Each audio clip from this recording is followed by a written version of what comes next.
Vamos a abrir nuestras Biblias. Tienen sus Biblias ahí. Estamos siguiendo Gálatas. Continuamos con nuestra. Es la carta que el apóstol Pablo le escribió a las iglesias en Galacia.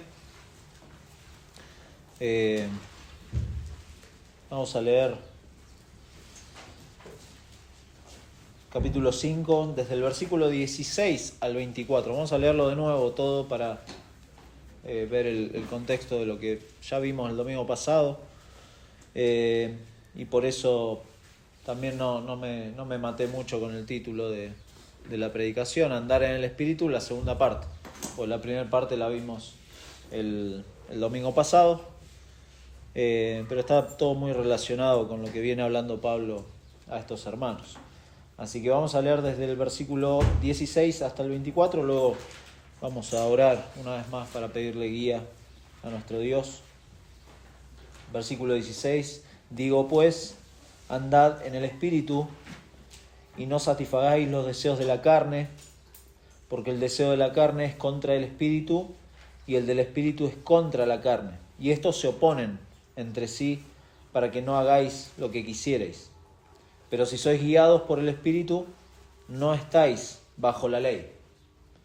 Y manifiestas son las obras de la carne, que son adulterio, fornicación, inmundicia, lascivia, idolatría, hechicerías, enemistades, pleitos, celos, iras, contiendas, disensiones, herejías, envidias, homicidios, borracheras, orgías y cosas semejantes a estas, acerca de las cuales os amonesto, como ya os lo he dicho antes, que los que practican tales cosas no heredarán el reino de Dios.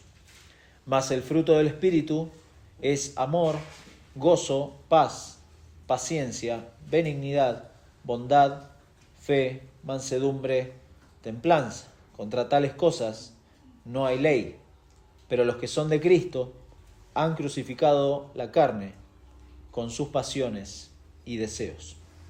Nuestro Dios, estamos delante de ti, estamos delante de tu palabra, queremos ser instruidos por ti a través de ella, que tu Santo Espíritu esté aplicándola conforme esté la condición de nuestro corazón. Aquellos que somos tus hijos, tenemos la confianza, la certeza de que por medio de tu palabra tú santificas a tu pueblo. Y también tenemos la certeza de que tu palabra tiene poder para transformar, salvar al más vil pecador. Señor, así lo has hecho con cada uno de tus hijos y lo vas a seguir haciendo hasta que tú vuelvas, Señor, y es el deseo nuestro en esta mañana también. Te lo pedimos en el nombre de Jesús. Amén. Muy bien. Pensaba, ¿qué es lo más malo que alguien puede hacer? Pensaba en esta semana, fijándome en este pasaje. ¿Qué es lo más malo que alguien puede hacer? Piénselo por un segundo. Quizá puede pensarlo en su vida. ¿Qué es lo más malo que usted ha hecho en su vida? Y podemos pensar. Incluso es hasta una pregunta que un chico puede contestar. ¿Qué es lo más malo que a criterio de uno pudieran haber hecho en su vida? Busqué una página de encuestas en España acerca de esto y puse, ¿qué es lo más malo que alguien puede hacer? Y es una página de encuestas y claro, toda la gente opina acerca de qué es lo más malo. Y hay un montón de cosas. La mayoría de las respuestas estaban basadas en experiencias personales, en cosas que la gente hace, centradas en las personas, o en casos. Algunos planteaban casos de cosas muy malas que el ser humano ha hecho, a donde uno puede ver hasta dónde puede llegar la maldad del hombre, ¿no? Tremendo. John Piper escribió un libro hace un tiempo, lo leí, que se llama Pecados Espectaculares, en donde dice, y creo que lo lo hace muy acertadamente. Él dice, la muerte de Jesucristo fue un asesinato. Fue el pecado más impresionante que se haya cometido contra alguien. El peor pecado que se haya cometido, sin embargo, sirvió para mostrar la mayor gloria de Cristo y obtener el don de la gracia de Dios que conquistó el pecado. El mayor pecado. Otro autor conectado con esta idea dice que el pecado que debería considerarse más escandaloso en esta era del Evangelio, o sea, después de la cruz, es la incredulidad concerniente a nuestro Salvador crucificado y ahora vindicado.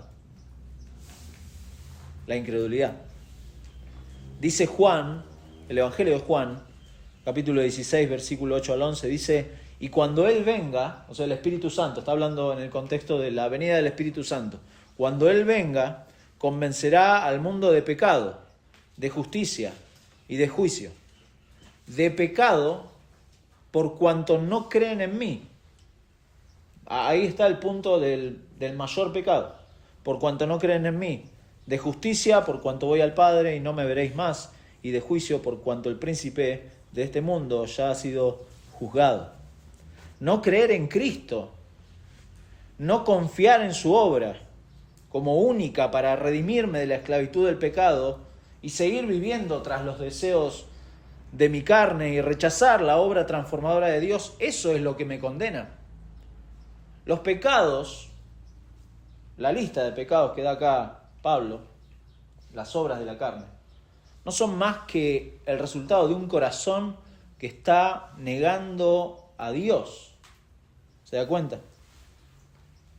¿Por qué razón las personas son condenadas al infierno? Y porque hacen cosas malas. No, porque han rechazado a Dios. Eso es lo que plantea Pablo en Romanos 1. Han olvidado a Dios, no lo quieren. Quieren el cielo, todo el mundo quiere ir al cielo, pero no quieren que Dios esté en el cielo. Y ese es el problema. ¿Por qué razón las personas son condenadas al infierno? Bueno, porque han rechazado a Jesucristo. Y Pablo estaba seguro de ello, estaba tan seguro que es lo que predicaba.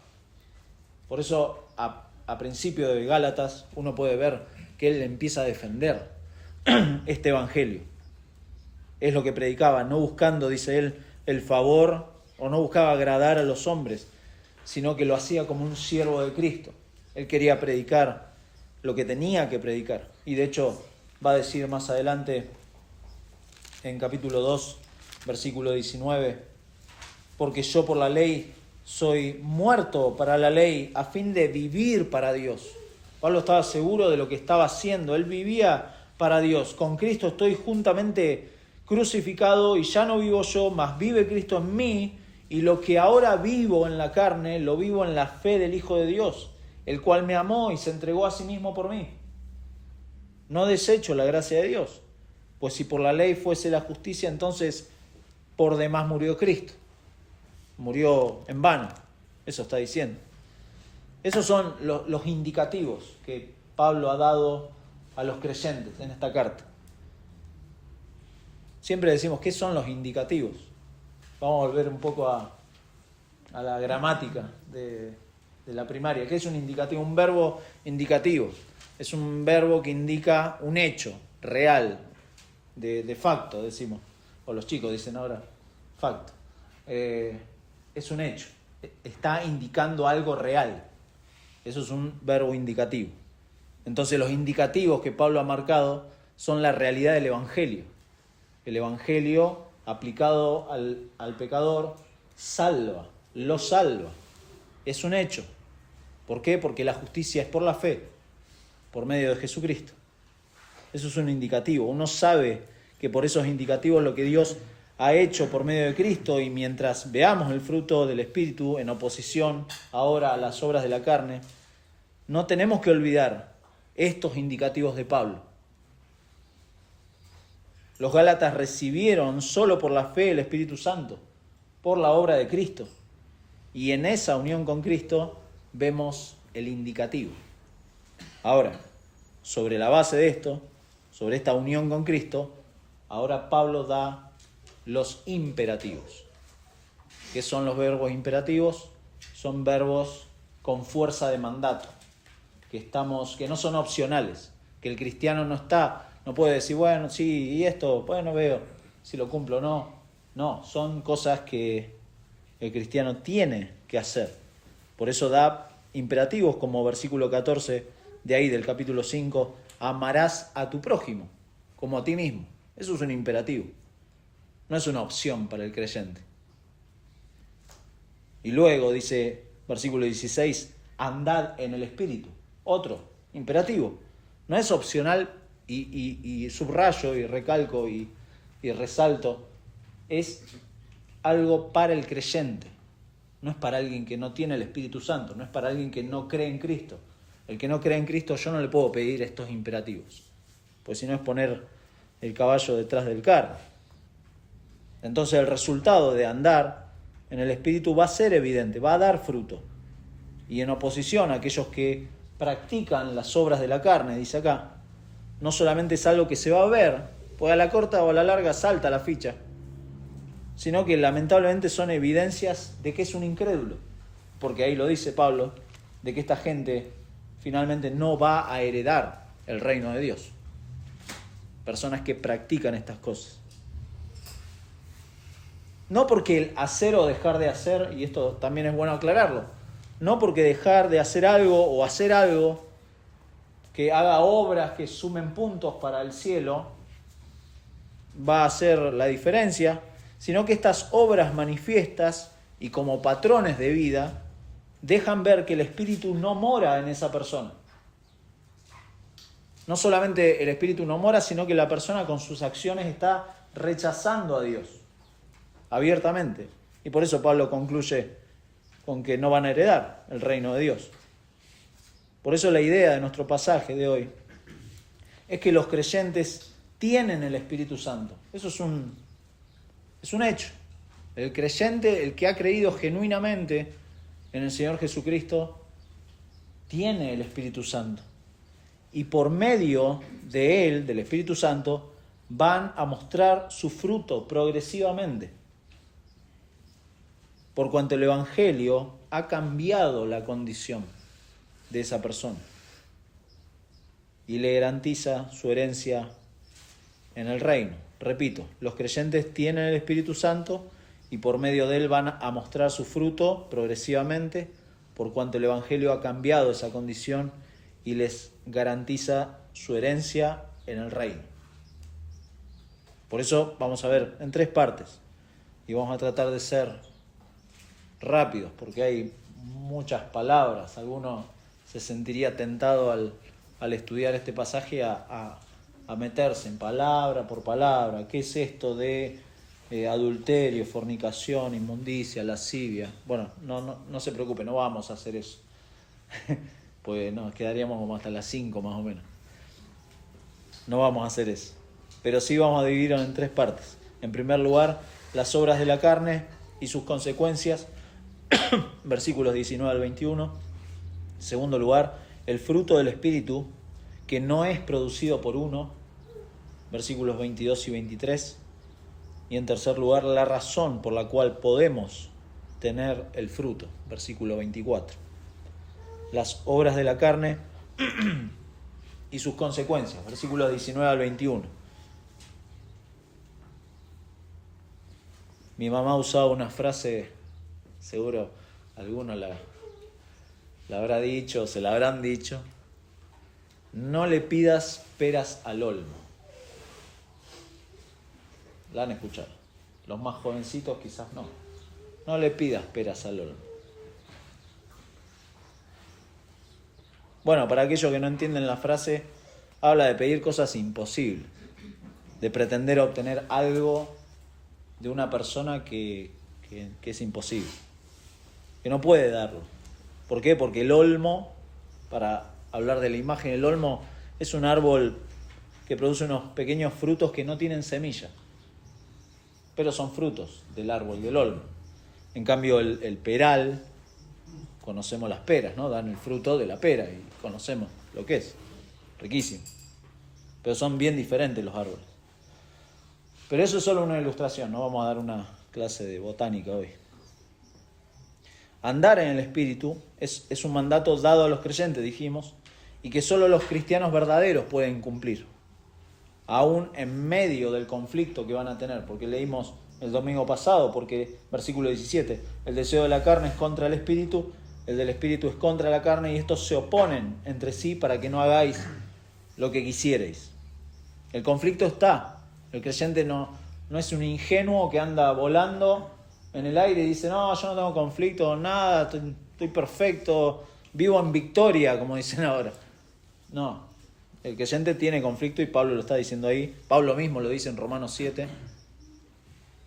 su lucha con la carne, y los resultados van a ser evidentes. También cuando son manifiestas las obras de la carne. Por eso dice y usa esa frase, son manifiestas las obras de la carne en aquellos que van a condenación. Esto es bien diferente.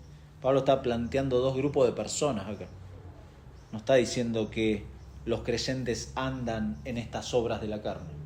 No. ¿Por qué? Porque después va a decir, versículo 21, que esta gente no va a heredar el reino de Dios. Entonces, es imposible que un creyente practique estas cosas. Eso está diciendo. Que las practique. Que haya conflictos en su vida, claro, los puede tener. Pero manifiestas son las obras de la carne. Manifiestas. ¿Por qué? Porque no van finalmente a heredar el reino de los cielos. La Biblia habla de esta condición caída del hombre, en donde naturalmente cada persona muestra con su vida la condición de su corazón. Así es el hombre. Jeremías 13:23 dice, me encanta este pasaje, ¿mudará el etíope su piel y el leopardo sus manchas? Así también podréis vosotros hacer bien estando habituados a hacer el mal. O sea, así es la condición del hombre. El hombre en su corazón está habituado a hacer el mal. Entonces el hombre no puede cambiar por sí mismo, como dice acá, usa una imagen, cambiar su color de piel o como si fuera un leopardo cambiar sus manchas. No puede. Salmo 51, David dice aquí, en maldad he sido formado y en pecado me concibió mi madre. Esta es la condición natural del hombre. Entonces, identificar las obras de la carne y esta condición del hombre, para uno no necesita tener como un discernimiento espiritual supremo, así una cosa, un conocimiento. Esto no es ciencia, dice Pablo, son manifiestas las cosas de la carne, son evidentes. Esto no es un secreto de Estado, no es un misterio. La doctrina del pecado y las consecuencias del pecado es lo más fácil que se puede comprobar en cualquier área de la vida de las personas, del mundo en general, en nuestras vidas. La doctrina del pecado es la más empíricamente comprobable. Es muy fácil decir, nadie puede negar esta doctrina. Incluso los incrédulos hablan del pecado. No se hacen cargo, pero hablan del pecado. Cualquier persona puede reconocer qué cualidades no complacen a Dios. Incluso los incrédulos. Incluso el incrédulo sabe cuando está mal con Dios. Claro, busca medios para estar bien con Dios erróneos.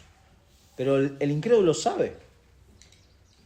Sabe porque eso Dios nos ha grabado en nuestros corazones sus leyes y por eso no tenemos excusa. Es Romanos 1, ¿no? No tenemos excusa delante de Dios porque sabemos cuando estamos mal. Sabemos que está mal mentir. Sabemos que está mal matar a alguien. Sabemos lo que está mal. El ser humano lo sabe. Entonces Pablo da acá una lista que es una lista solo representativa, ¿no? Porque no es completa, porque dice cosas, al final dice cosas semejantes a estas. O sea, está diciendo, la lista es más larga, puede ser más larga. Cosas parecidas a esta. Y esta lista que Pablo da, la mayoría la divide en pecados. Pecados sexuales, pecados de religión y pecados sociales. La mayoría hace esas tres divisiones. Según la traducción de la Reina Valera que leímos recién, empieza con adulterio, fornicación, inmundicia, lascivia. La Biblia de las Américas dice inmoralidad, impureza, sensualidad, pero habla de lo mismo, es decir, cualquier actividad sexual ilícita, incluso las que el hombre ha inventado a lo largo de la historia, porque somos somos pecaminosamente creativos, esa es muy creativos, tremendamente.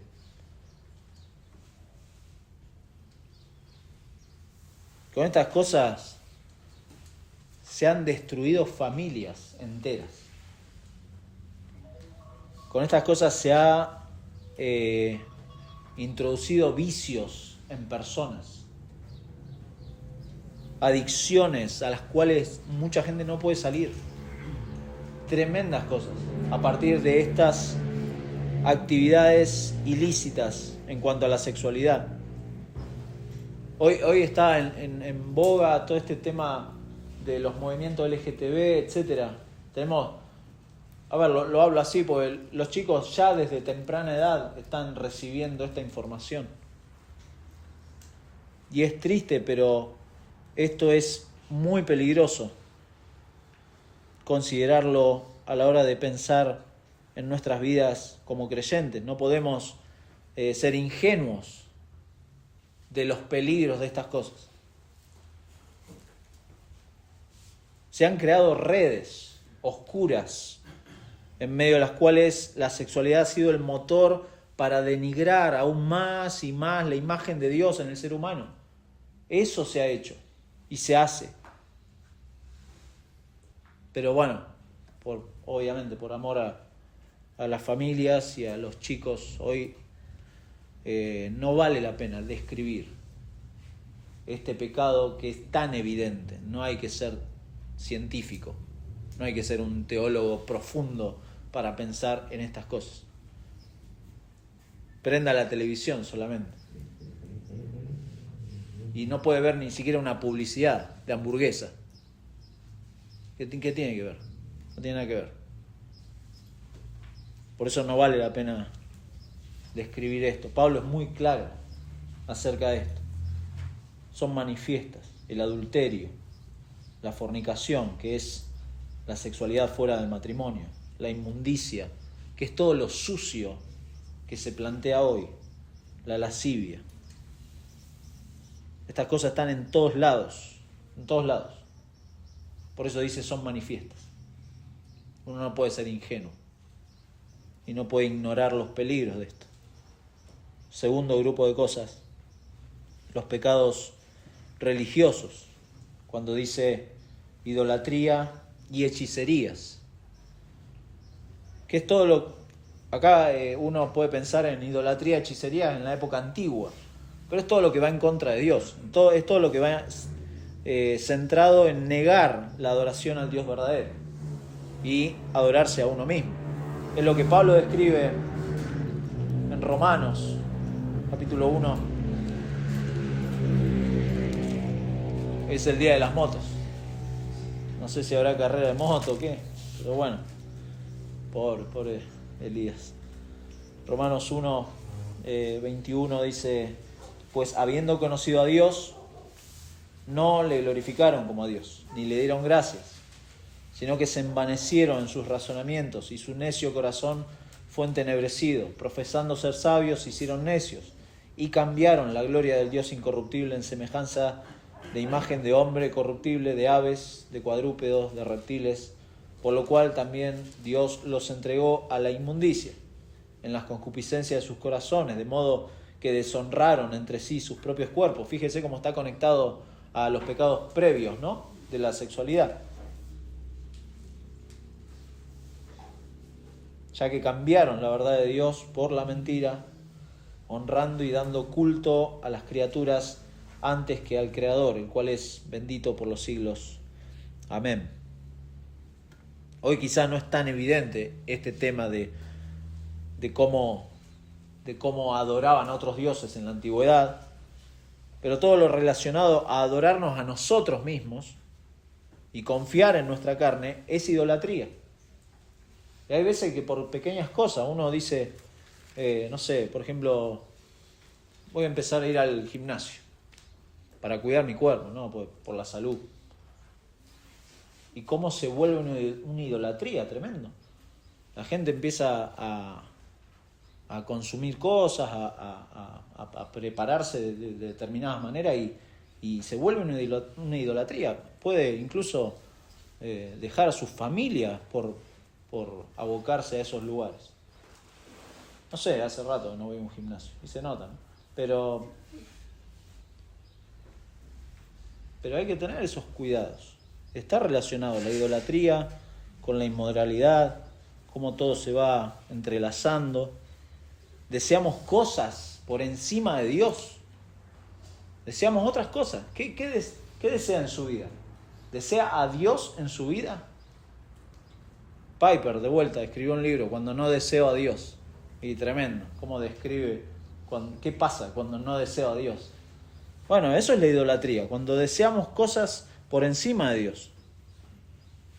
Y por último, Pablo menciona los pecados sociales o de relaciones sociales, cuando describe desde enemistades. A partir de ahí empieza a hablar de estos pecados. Previamente, si usted se fijó, Pablo les ha dicho en versículo 14 que toda la ley en una sola palabra se cumple. Amarás a tu prójimo como a ti mismo.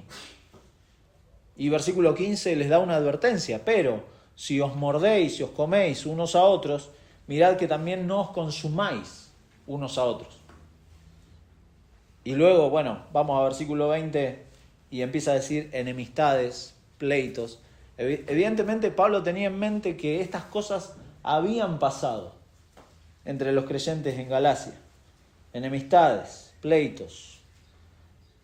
Estos son conflictos. La palabra enemistades habla de un estado de malestar permanente. Yo no sé si ha conocido personas que están mal siempre. Tremendo. Están siempre algo, el que le encuentra el pelo al huevo, como decimos. La quinta pata al gato. Todas frases. Algún día la vamos a explicar. Tremendo, le encuentran todo. O no disfrutan de nada. No disfrutan de nada y no dejan que otros disfruten de la vida. Es terrible. Personas que están llegando, por ejemplo, el viernes en su trabajo. El viernes es el día, todos re contentos porque es viernes. Siempre lo dicen, es viernes. Pero siempre hay alguien que dice, no, pero el lunes, seguramente el lunes. No, disfruta el fin de semana. Bueno, esa gente, enemistades, habla de esa palabra que genera pleitos, celos, que generan ira, contiendas, disensiones o divisiones o partidismos. Ese es el significado. Herejías. Herejías habla de sectarismos también. De decir, como Pablo le escribía a los corintios, ¿no? Yo soy de Pablo, yo soy de Apolo, yo soy de Cefa. Partidismos. Atrás de un nombre. No tiene nada que ver. Estas son manifiestas, obras de la carne. Personas que se manejan así y es su patrón de vida. Envidias. Y es interesante porque la palabra celos y envidias se pueden traducir también como lo mismo, como celos y envidias. Son dos palabras diferentes, pero hablan de lo mismo, del deseo de las cosas del otro. Pero la palabra que usa para envidias no solamente es el deseo, sino como un rencor hacia el que tiene algo que yo quiero, que yo anhelo. Como que genera algo adentro. Y deriva en homicidios. Tremendo, es como que va en homicidios. Y en formas de descontrol, que son borracheras y orgías y cosas semejantes a estas. Todas cosas que van mostrando una lista que, como dijimos, es una lista parcial. Acá Pablo podría haberse ampliado mucho más. nosotros podríamos pensar mucho más en cosas que la gente hace y que se maneja de esta forma. Pero es interesante porque Pablo ya les ha hablado a estas iglesias de estas cosas. Les dice, acerca de las cuales os amonesto como ya os lo he dicho antes. O sea, Pablo ya les ha hablado de estos temas. Les está enseñando de nuevo. Porque así como hay prácticas sanas del legalismo que no sirven para nuestra justificación, que eso es lo que trata Pablo en toda la carta, permanecer en estas prácticas, está diciendo Pablo, esto cierra la puerta de los cielos.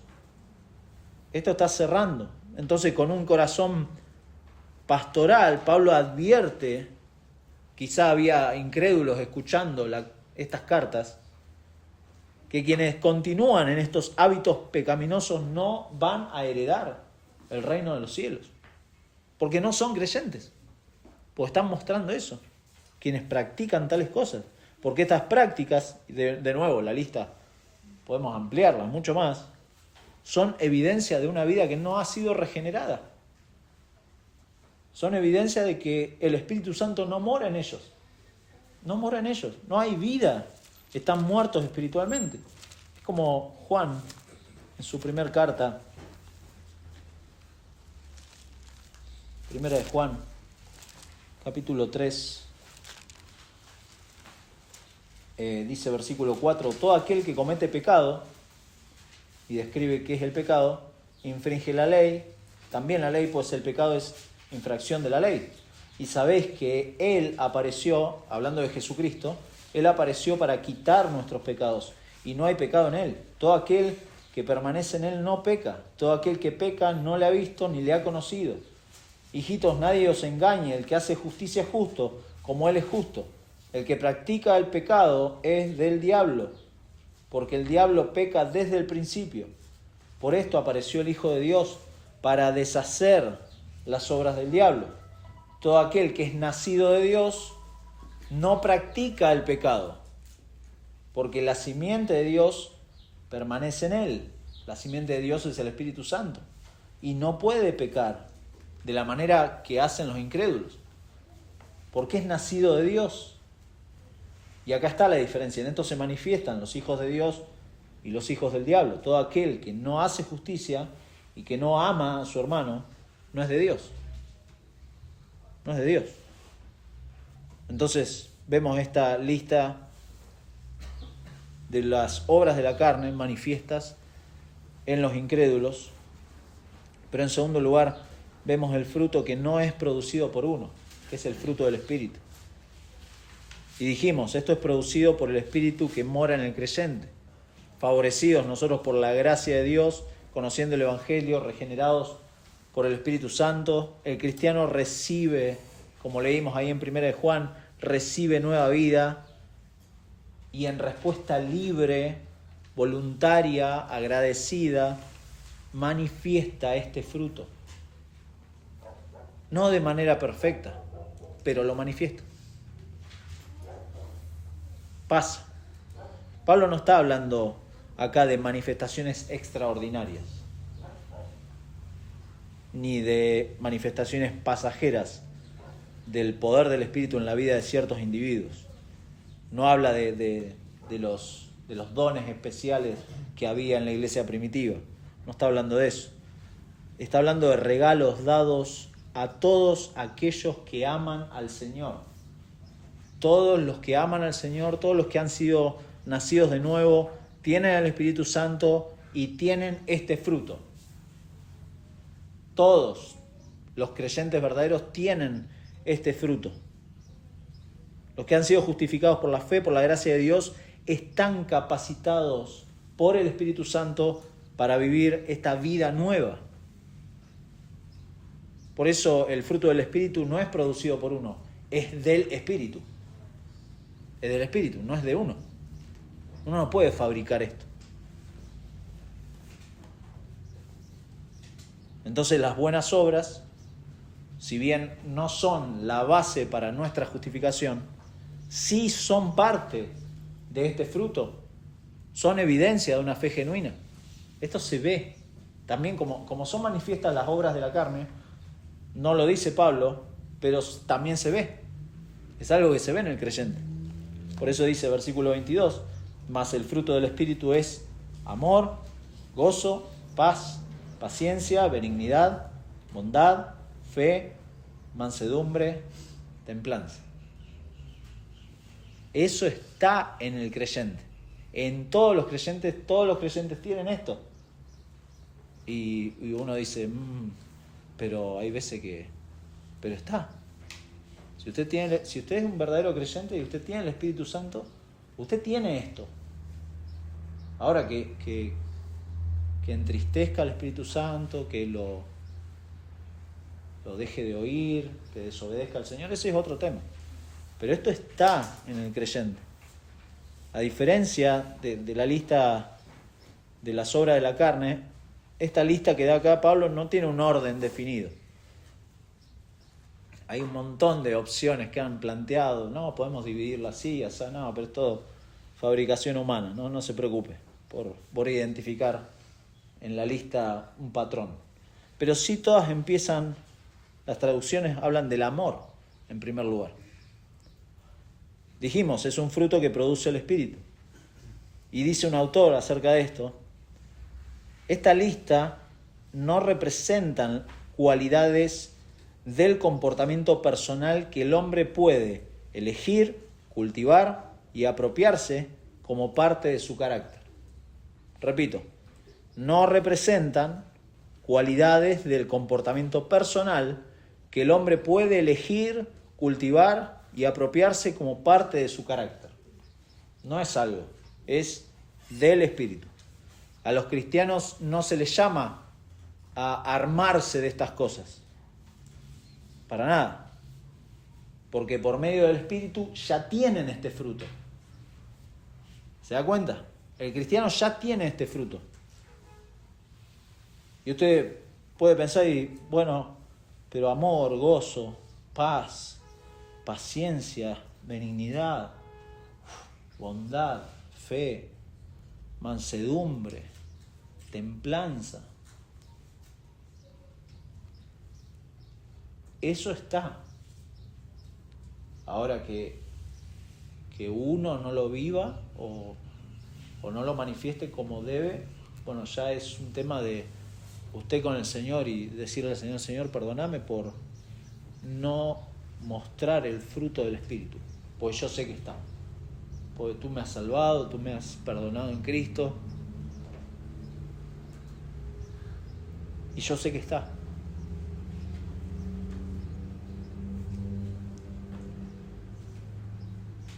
Dice F.F. Bruce, comenta, dice, la ley puede prescribir ciertas formas de conducta y prohibir otras.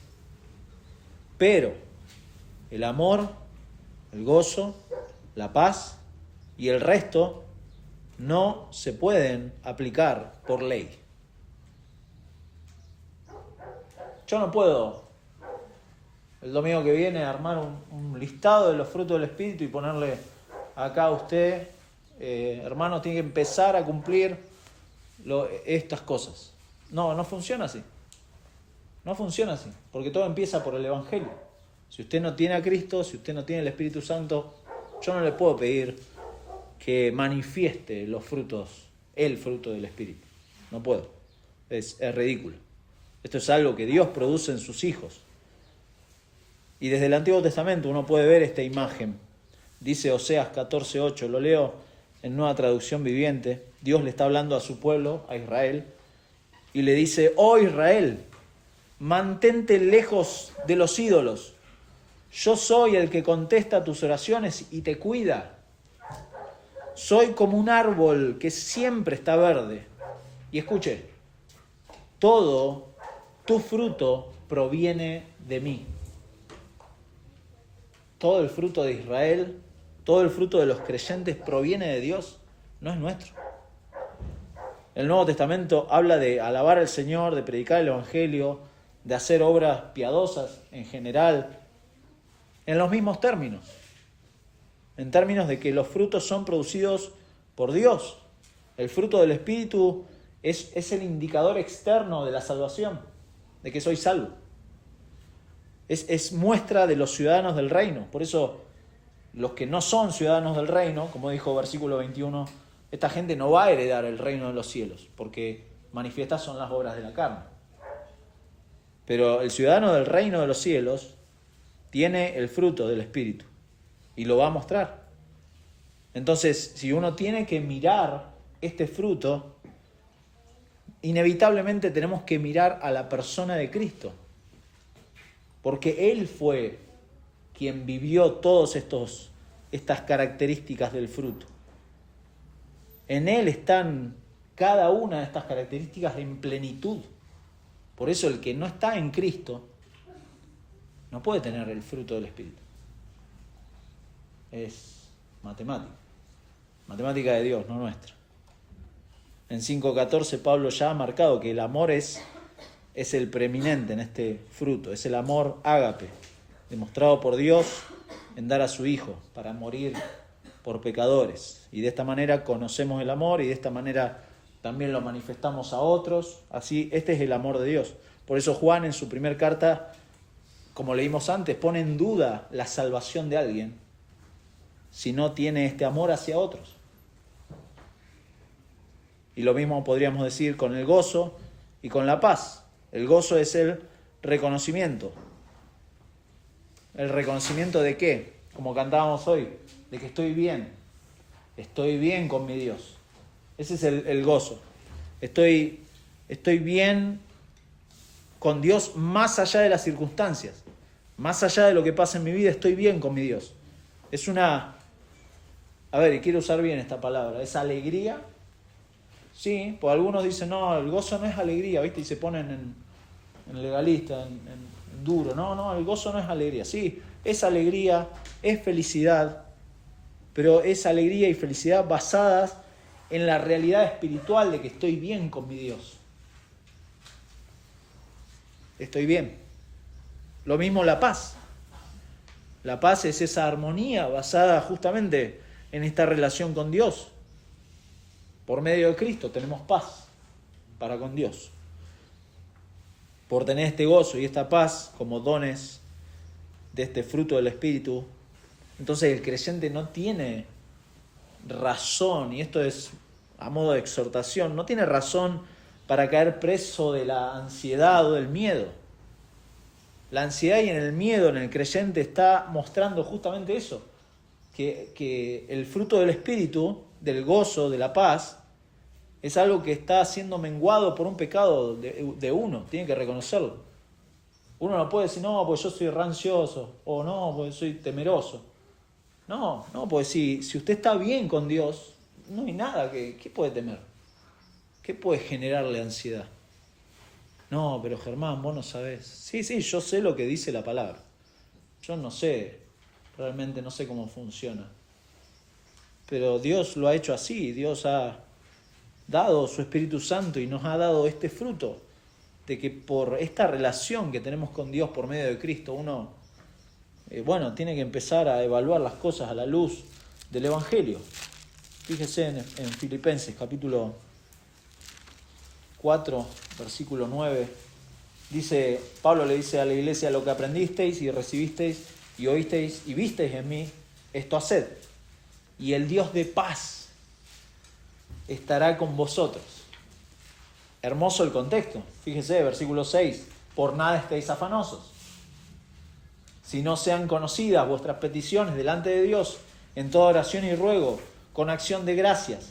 Y de nuevo, y la paz de Dios, que sobrepasa todo entendimiento, guardará vuestros corazones y vuestros pensamientos en Cristo Jesús. Esto Dios lo va a hacer. Dios lo puede hacer, claro. Si lo dice su palabra, es una promesa de que Dios va a guardar mi corazón y mis pensamientos en Cristo por medio de su paz. Cuando voy en oración, en ruego, con acción de gracias, lo va a hacer. Por lo demás, hermanos, y es como que insiste Pablo, todo lo que es verdadero, todo lo honesto, todo lo justo, todo lo puro, todo lo amable, parece un contraste a las obras de la carne, ¿no? Tremendo. Todo lo que es de buen nombre, si hay virtud alguna, si algo digno de alabanza, en esto pensad. En estas cosas pensad. Y ahí les dice, el Dios de paz estará con ustedes. Paciencia. Paciencia es imitar a Dios. Dios es lento para la ira. Lento para la ira. Y es imitar. Efesios.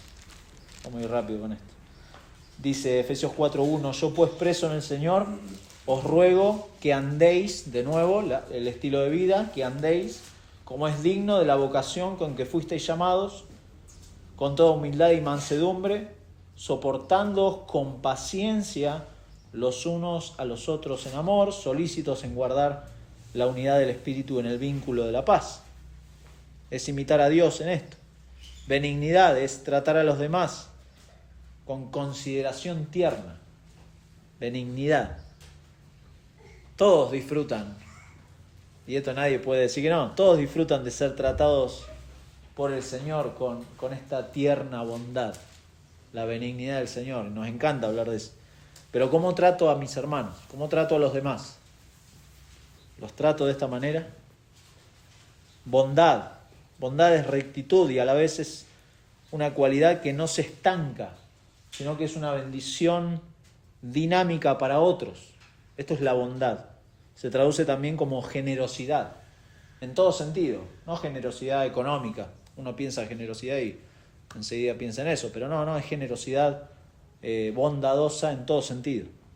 En Efesios, ahí mismo, Efesios 5:8 dice, 5:8, porque en otro tiempo erais tinieblas. De nuevo, Pablo siempre le marca a las iglesias este antes y después. Antes erais tinieblas, mas ahora sois luz en el Señor. Andad como hijos de luz, porque el fruto del Espíritu, de nuevo, es en toda bondad, justicia y verdad, comprobando lo que es agradable al Señor. Es muy claro. Bondad, fe. La fe acá tiene que ver más con lealtad. En la Biblia de las Américas, si no me equivoco, dice fidelidad. Pero tiene que ver con lealtad, con confiabilidad. Las damas estuvieron viendo ayer la confiabilidad. Estaba hablando de eso, de la confiabilidad. Fidelidad, dijimos en otra traducción. En Tito 2:10 lo usa Pablo, hablando de los siervos que se sujeten a sus amos, versículo 9, versículo 10, no defraudando, sino mostrándose fieles en todo, confiables, los siervos, confiables en todo, para que en todo adornen la doctrina de Dios nuestro Salvador. Mansedumbre, tiene la idea de amabilidad relacionada con humildad, con la templanza que sigue ahí, que la templanza es autocontrol, el dominio propio, eso es la templanza. Y si uno piensa en todo esto, sin duda Jesucristo es la encarnación perfecta de este fruto. Jesucristo es el que sí cumplió con todo esto y por medio de su Espíritu, ahora sí somos capacitados para andar en el Espíritu. Es similar a lo que dice Pedro. Hoy lo hago pasear. Pero no lo busques. Segunda de Pedro, si lo quiere anotar, capítulo 1, versículo 3, dice, como todas las cosas que pertenecen a la vida y a la piedad, nos han sido dadas por su divino poder, mediante el conocimiento de aquel que nos llamó por su gloria y excelencia, por medio de las cuales nos ha dado preciosas y grandísimas promesas, para que por ellas llegaseis a ser participantes de la naturaleza divina, habiendo huido de la corrupción que hay en el mundo. Manifiestas son las obras de la carne. A causa de la concupiscencia, vosotros también, poniendo toda diligencia por esto mismo, añadid a vuestra fe virtud, a la virtud conocimiento, al conocimiento dominio propio, al dominio propio paciencia, a la paciencia piedad, a la piedad afecto fraternal y al afecto fraternal amor. Amor. Y finalmente dice, contra tales cosas no hay ley. No hay ley. Y esto nos recuerda que el Espíritu Santo es quien produce el fruto. No hay ley que pueda crear este fruto. No porque yo le diga, no hermanos, los miembros de la iglesia, el curso de membresía, vamos a agregar un punto de el fruto del Espíritu, y usted tiene que obedecer esto, aquello.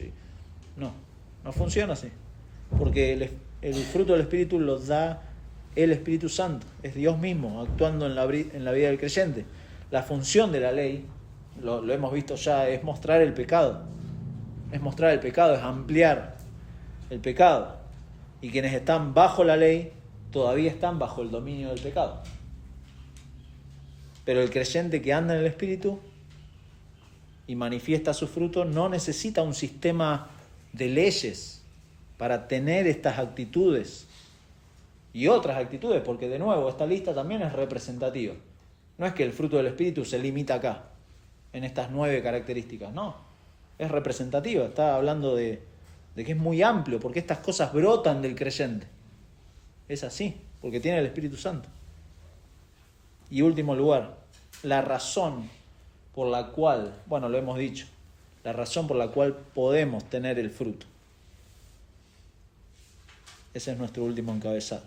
Dijimos, la idea de nuestro pasaje es que los creyentes tenemos el Espíritu Santo, por medio de él vamos a mostrar su fruto progresivamente, por cuanto el Evangelio ha cambiado nuestra condición y nos garantiza nuestra herencia en el reino. Y de esta forma Pablo menciona acá el obrar del Evangelio y la razón por la cual podemos dar fruto. Pero los que son de Cristo han crucificado la carne con sus pasiones y deseos. Bien. Y uno dice acá, ¿qué problema? Porque no parece. Bueno, vamos a explicar un poquito para que se entienda. Si tomáramos esto como un verbo perfecto, han crucificado, como un verbo perfecto diríamos que la carne ha sido aniquilada en la cruz. Eso estaríamos diciendo, que la carne ha sido aniquilada, que no hay influencia alguna del pecado en nosotros. Entonces desde ya decimos, no es un verbo perfecto. Sería una contradicción al versículo 17, capítulo 5, en donde habla de la lucha que se oponen entre sí, los deseos de la carne y el espíritu. No es un verbo perfecto. Y antes, en versículo 13, 5:13, cuando habla de que fuimos llamados a libertad, solamente que no uséis la libertad como ocasión para la carne, sino servíos por amor los unos a los otros. No sería correcto hablar de una santificación completa en esta vida. Eso no existe. Porque hay sobrados ejemplos en la Biblia de que esto no es así. No es así. Y los imperativos en las Escrituras, es decir, todo lo que el creyente tiene que ser diligente, perdería valor. Si uno dijera, ya está crucificada la carne con Cristo, soy perfectamente santo. No, es una mentira eso. Y no lo crea. No lo crea así. Lo que el pecado no puede hacer sobre el creyente ahora es dominarlo. Eso sí, no lo puede dominar, no lo puede esclavizar como antes. Porque la situación ha cambiado, porque ahora son de Cristo. Son de Cristo. ¿Pero en qué sentido entonces la carne muere en la cruz? Y está hablando de la conversión. Han crucificado con Cristo. Es en el momento de la conversión, ¿en qué sentido la carne muere? Dijimos que el tiempo presente perfecto no sería correcto. De nuevo, gramática. Porque contradice muchas partes de la Biblia y principalmente va en contra de lo que Pablo dice en Romanos 7. De que él luchaba y termina diciendo, miserable de mí, ¿quién me librará de este cuerpo muerto? Entonces, ¿por qué dice eso Pablo? Porque evidentemente este conflicto es real en el creyente. Tampoco es un verbo en tiempo futuro, en referencia a la glorificación, en donde finalmente, claro, el pecado no va a estar más. La frase acá habla de un acontecimiento del pasado que aún tiene efectos en el presente. Usted va a escuchar hablar del verbo aoristo. Es eso, no lo vamos a explicar, es algo muy técnico. Pero habla de eso, de algo que pasó en el pasado y tiene efectos en el presente. La frase entonces, han crucificado, es la clave acá, donde Pablo está pensando en la conversión del pecador, el lugar donde los creyentes han muerto en Cristo. Por eso Pablo habla en 2:20 de que él dice, con Cristo estoy juntamente crucificado. Sí, pero Pablo, vos estás escribiendo la carta, no estás crucificado con Cristo. Él está hablando de manera figurativa de que en ese momento que Cristo fue crucificado, él está crucificado con Cristo. Y ya no vivo yo, está hablando ahora sí, del vivir ahora. Vive Cristo en mí ahora, y lo que ahora vivo en la carne lo vivo en la fe del Hijo de Dios. Han crucificado. Entonces el verbo apunta a mostrar que los creyentes han escogido alinearse con Cristo desde la cruz. Desde la cruz estoy, como decimos, estoy caminando con Cristo. Estoy andando en el Espíritu, es un sinónimo. El creyente le ha dicho no a sus deseos de la carne, le ha dicho no. ¿Hay un conflicto? Claro que sí, pero le dice no todos los días. Se ha inaugurado un tiempo desde la cruz en donde el cristiano se va liberando. Es la santificación progresiva. Se va liberando, se va despojando, se va quitando de todo peso y del pecado que lo asedia.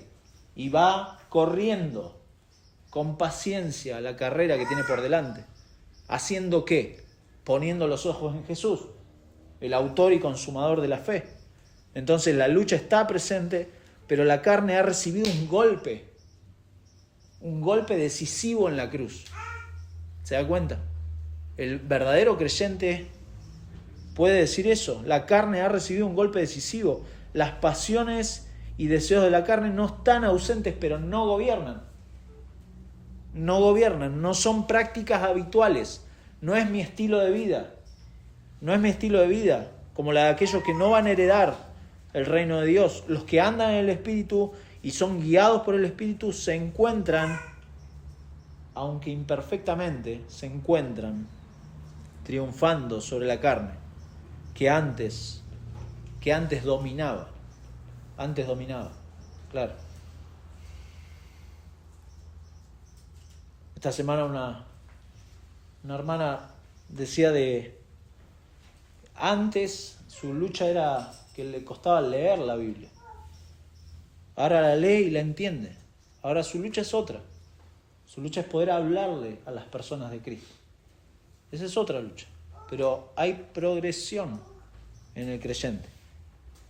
El incentivo que necesitamos entonces para mostrar estos rasgos del carácter que fue provisto por Cristo, porque es a causa de la gratitud que sentimos hacia Él, esto de adornar la doctrina con nuestras vidas.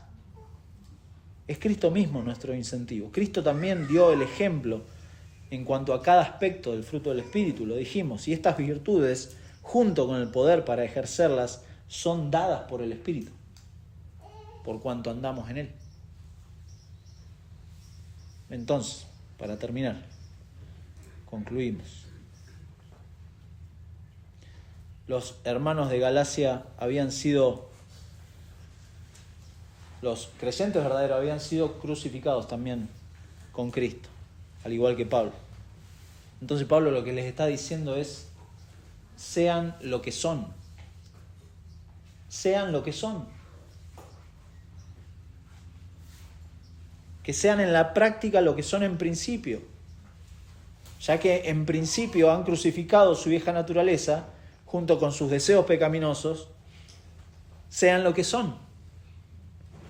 ¿Por qué? Porque quedarse estancado en un pecado y tenerlo como patrón de vida, diciendo no puedo luchar con esto o aquello, es una afrenta al poder del Espíritu Santo, al poder del Evangelio en la vida del creyente.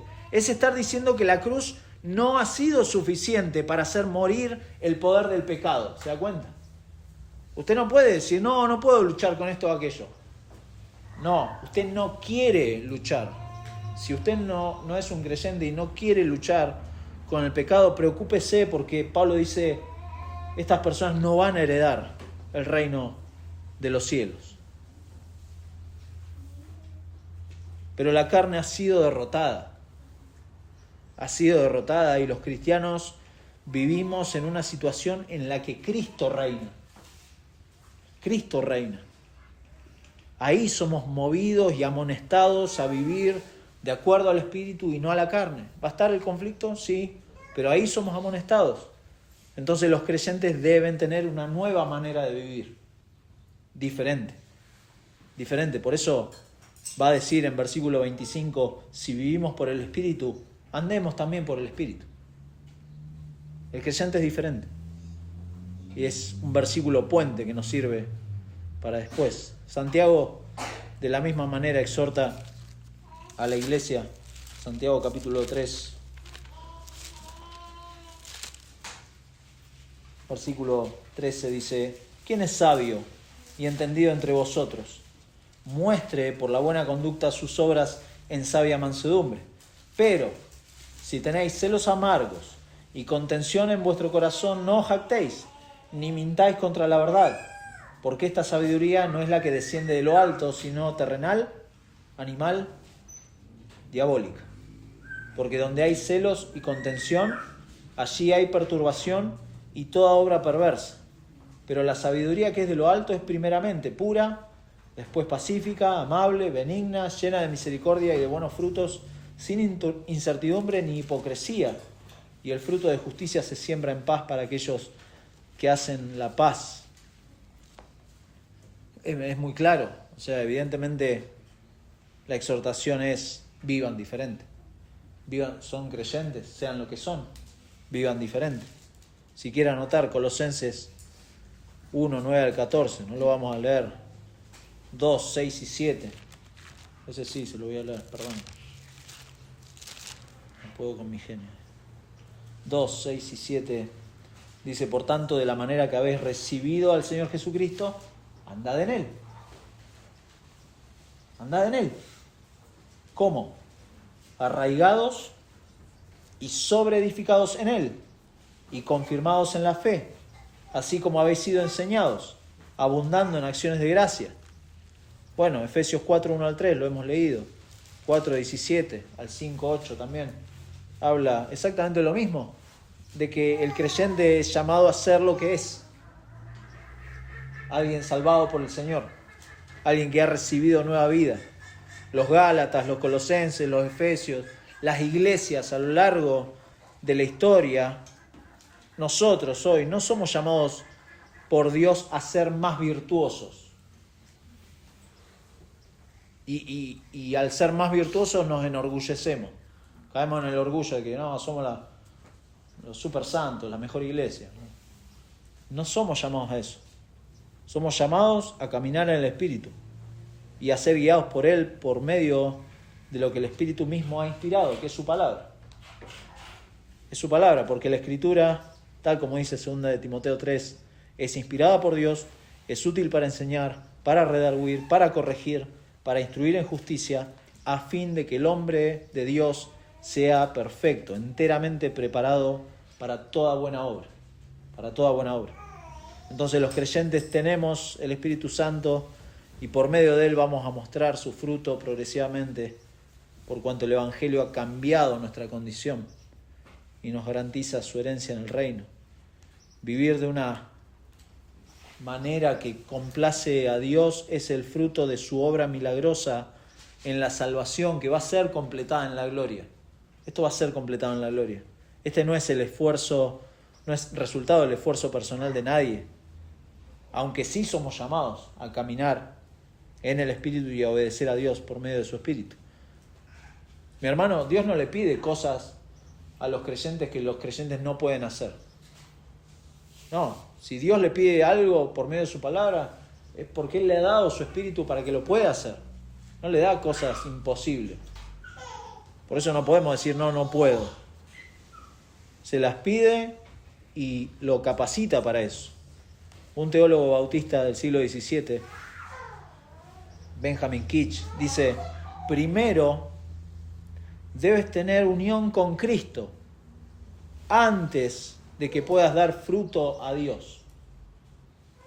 Debes actuar desde la vida y no para la vida. debes actuar desde la vida y no para la vida. Usted no se va a justificar. Usted, quienes buscan salvarse por sus obras, bueno, sí, van a buscar acomodar su vida, van a ordenarla moralmente, van a sumar puntos para el cielo, van a alimentar su carne, pero eso no dura mucho, ¿eh? No dura mucho. Y si dura mucho es porque es una persona muy habilidosa, pero es limitado. Si una persona no ha nacido de nuevo, si no se ha arrepentido ante Dios, si no busca el perdón de Dios y vida en Cristo, va a seguir siendo un esclavo del pecado. Lo va a seguir siendo. Pero aquellos que Dios llama al arrepentimiento y a creer, aquellos que se ven inútiles de presentarse como buenos ante Dios y se dan cuenta de su maldad creciente, de su enemistad, de su muerte espiritual, en esa humillación el Señor está dispuesto a recibirles y a darles vida, y los va a sellar con el Espíritu Santo y los va a capacitar para dar este fruto. Por eso es Cristo quien define el fruto. Es Cristo el que define el fruto. Por tanto, en nuestra búsqueda por entender este fruto del Espíritu, nuestro norte, nuestra estrella polar siempre es Cristo. No está centrado en nosotros, no somos nosotros. Cristo y nadie más. Si regularmente usted, mi hermano, no muestra el fruto del Espíritu, quizá parte de la respuesta a su lucha con Dios es la ausencia de arrepentimiento. Y quizá es eso donde usted tiene que ir arrepentido delante de Dios por no mostrar estos aspectos del fruto del Espíritu. Mírese en el espejo de la ley. En el espejo de la ley y pídale a Cristo por medio de su palabra y de su Espíritu que le convenza de pecado para que se aparte del pecado. Porque eso es la gracia de Dios, para apartarnos del pecado, para huir del pecado, para caminar en el Espíritu. Eso lo podemos pedir, los hijos de Dios podemos pedir eso. Nuestros deseos, oraciones y acciones deben reflejar la idea de que debemos ser lo que somos por la gracia de Dios y no definidos obviamente por las obras de la carne. No podemos ser definidos por eso. Quienes están definidos así, lo dice Pablo ahí, no heredarán el reino. No heredarán el reino. Oremos para que seamos lo que ya somos en nuestra vida cotidiana. ¿Qué es usted? ¿Usted es cristiano? ¿Usted ha confiado en Cristo? Sea lo que es. Sea lo que es. Y así podamos edificar nuestras vidas en la verdad de Dios, edificar el cuerpo de Cristo y dar gloria a nuestro Señor con nuestras vidas. Vamos a orar. Señor, te damos muchas gracias por tu palabra en esta mañana. Y estas palabras de exhortación, de ánimo, para aquellos que somos creyentes, de que esto está en nosotros. Y cuánta ayuda necesitamos de tu parte para todos los días mostrar estas características, ser como Cristo. Señor, ayúdanos porque evidentemente esto no viene de nosotros, no nace de nosotros, es algo que produce tu Santo Espíritu en nosotros. Perdónanos si hemos sido desobedientes de no mostrar amor, gozo, paz, paciencia y todas las otras características. Perdónanos porque el conflicto es real y necesitamos tu ayuda. Pero Padre, también te pedimos el milagro de la salvación en aquellos que no te conocen, en aquellos en los que las obras de la carne son evidentes, son manifiestas, y que, como dice ahí tu palabra, no van a heredar el reino de los cielos. Te pedimos por ellos, y por nosotros, que seamos valientes, diligentes en mostrarles a Cristo. La obra de salvación es tuya, pero Señor, te pedimos el coraje que necesitamos para ser testigos tuyos. Testigos que justamente muestran el fruto de amor también hacia esas personas que no te conocen. Y la mayor muestra de amor la has dado tú al enviar a tu Hijo, y la mayor muestra de amor que podemos nosotros ahora darles a ellos es darles a Cristo. Señor, guíanos en estas cosas, en esta semana. Ayuda a tu pueblo a afirmarse todos los días cada vez más en tu verdad, a luchar en este conflicto entre la carne y el espíritu, pero con la confianza de que estamos en paz contigo, de que estamos bien contigo, y de que tú nos vas a ayudar, nos vas a guiar, a auxiliar para estas cosas. Te damos muchas gracias por proveernos de tu Santo Espíritu, quien guía, dirige nuestras vidas, para que todos los días, Padre, estemos sensibles a la voz de tu Santo Espíritu, que lo ha aplicado en tu palabra, que seamos sensibles a tu palabra, a lo que tú dices. Ayúdanos, Señor, que tu nombre sea glorificado en nuestras vidas. Te lo pedimos en el nombre de Cristo. Amén. Amén.